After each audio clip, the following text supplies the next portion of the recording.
Welcome to Guide Guru. We hope this video helps. You start by making sure the iPhone is unlocked and running a recent iOS. This prevents missing menu items.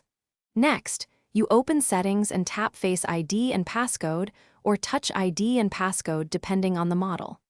Once there, you will be prompted to enter your current device passcode. Enter it to proceed.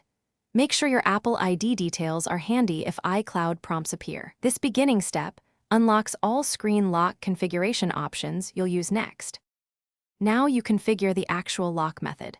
If you use Face ID or Touch ID, follow the guided on-screen scans until successful. These biometrics speed unlocking while keeping security.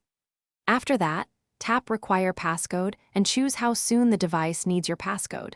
Select immediately for maximum security or a delay if convenient.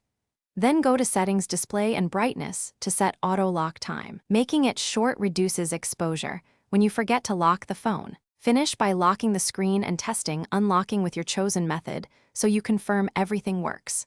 Make sure Attention Aware features are on if available. They improve reliability and privacy for Face ID.